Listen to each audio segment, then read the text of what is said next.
Hello बच्चों, welcome to my YouTube channel GDS study by Saumya Agarwal. तो बच्चों हम लोग कंटिन्यू सीरीज कर रहे थे किसकी, sexual reproduction in flowering plants के। तो हम लोग कंटिन्यू करेंगे उसके क्वेश्चन को और देखेंगे एक्सप्लेनेशन को।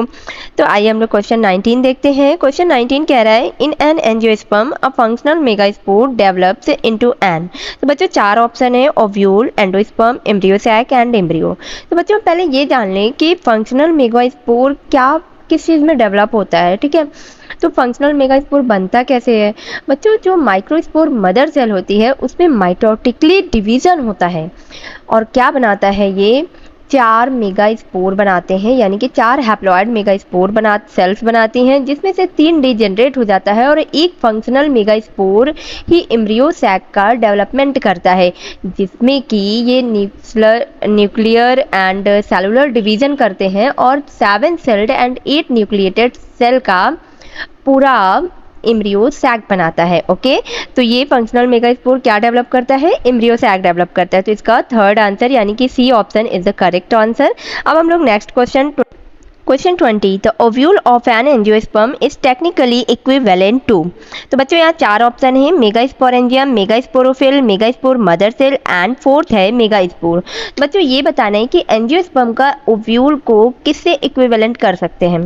तो बच्चों जो ओव्यूल होता है, ओव्यूल को अदर नेम से भी जानते हैं, जैसे कि एम्ब्रियो सैक जो कि मैंने अभी बताया, एंड उसे फीमेल गैमेटोफाइट के भी नाम से जानते हैं। ओके, तो जो एंजियोस्पर्म का ओव्यूल है उसे किसके इक्विवेलेंट करेंगे, मेगास्पोरेंजियम के, जिसमें 7 सेल्ड एंड 8 न्यूक्लिएटेड होती हैं।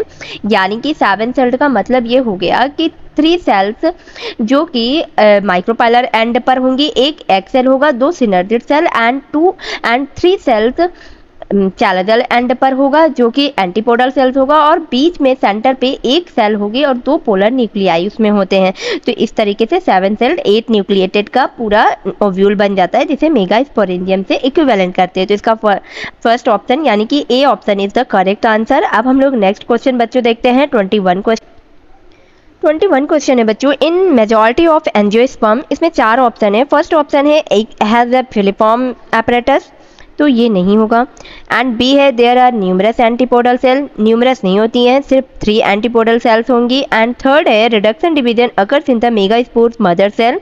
हाँ ये करेक्ट है, इसलिए मेगास्पोर मदर सेल में रिडक्शन डिवीजन होता है, जो कि मैंने अभी आपको थोड़ी देर पहले बताया है। Megaspore mother cell diploid cells होगी जो कि 4 सेल्स को प्रोड्यूस करती है, 3 डीजेनरेट हो जाता है और एक फंक्शनल मेगास्पोर बना रहता है जो कि माइटोटिकली डिवाइड करके एम्ब्रियो सैक बनाता है। एंड डी ऑप्शन कह रहा है small central cell is present in the embryo sac, no गलत है ये। तो इसका जो 21 का सी ऑप्शन करेक्ट होगा, reduction division occurs in the megaspore mother cells. बच्चों जो मैं क्वेश्चन सॉल्व करा रही हूँ ये सब क्वेश्चन आ चुके हैं प्रीवियस ईयर में, मैं उसकी सीरीज बना के रखी हूँ और बच्चों आप इसे सॉल्व करते रहिए। मैं 5-5 क्वेश्चन 5 मिनट में जो कि विद एक्सप्लेनेशन लेके आती हूँ, आप चलते फिरते इसे कभी भी सॉल्व कर सकते हैं, जल्दी जल्दी रिवीजन कर सकते हैं। और इसी तरह मैं 10 क्वेश्चन 10 मिनट में, ताकि आप जल्दी जल्दी इसे रिवाइज कर सको। ओके, अब नेक्स्ट क्वेश्चन देखते हैं 22 क्वेश्चन 22 कह रहा है which one of the following statement is not true. इसमें बताना है कि कौन सा ट्रू नहीं है। तो फर्स्ट ऑप्शन है tapetum helps in dehiscence of anther.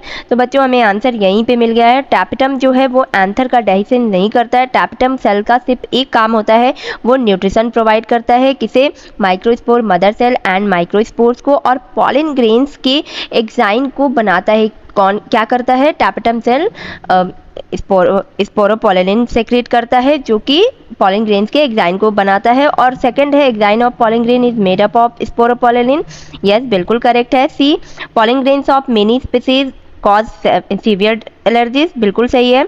Stored pollen in liquid nitrogen can be used in the crop breeding program, बिल्कुल करेक्ट है, बस ए ही गलत है, तो इसका ए आंसर होगा। अब हम लोग नेक्स्ट क्वेश्चन देखते हैं 23 question, end of the proximal end of the filament of stamen is attached to. चार ऑप्शन है, कनेक्टिव, प्लेसेंटा, थैलमस और पेटल, एंड डी है एंथर। तो बच्चों जो फ्लावर होता है उसमें एक स्टैमेन होता है जो कि एंथर और फिलामेंट को कंसिस्ट करता है। बच्चों यहाँ पे प्रॉक्सिमल एंड, प्रॉक्सिमल का मतलब होता है कि जिस जगह से स्टैमेन अटैच हो, यानी कि सेंटर के क्लोजर हो। सेंटर के क्लोजर का मतलब ये हुआ कि जहाँ से उसका अटैचमेंट हो, तो फ्लावर के स्टैमेन का अटैचमेंट फ्लावर से होता है, तो वो कौन सा पार्ट हो गया, फिलामेंट पार्ट हो गया। बाकी जो है डिस्टल पार्ट वो आपका हो जाएगा, डिस्टल पार्ट एंथर हो जाएगा। डिस्टल का मतलब हुआ प्रॉक्सिमल का ऑपोजिट, जो कि उसके ऑपोजिट हो। तो प्रॉक्सिमल जो कि फ्लावर से जुड़ा हुआ पार्ट है थैलमस से, तो वो कौन सा पार्ट होगा बच्चों, वो आपका होगा थैलमस, यानी कि पेटल होगा। इसका सी ऑप्शन होगा। ओके बच्चों, 23rd का C option is the correct. Okay.